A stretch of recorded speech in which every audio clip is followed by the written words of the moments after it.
Many of the Great Lakes have an excellent salmon and trout fishery. In case you didn't know, Chinook salmon can eat their own body weight every week. This is good news for fishermen that are targeting them because it means that they literally swim around feeding all the time.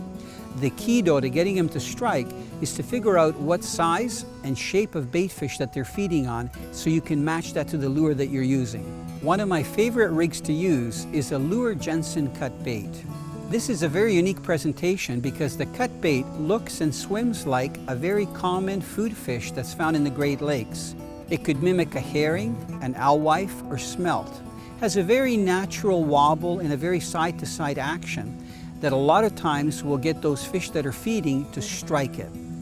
The cut bait rig is made up of two parts. One is the actual head, which is made out of plastic, which gives the bait a swimming action. Comes in a strip size and also a wider size that you can put a whole herring in.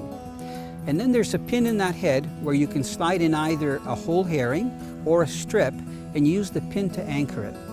A treble hook that's attached to the leader can either just hang or you can anchor it through the actual soft body to give the body an additional bend. Both techniques can work really well.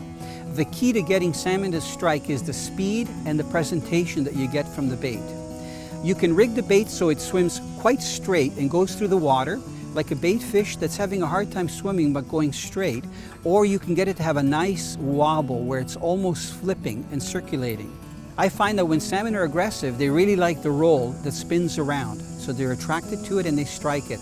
Other times when they're less aggressive, you want the strip to actually swim a little bit slower so it's not rolling as much. So varying the speed from slow to faster and changing your path will change the action from a straight swimming action to a rolling action.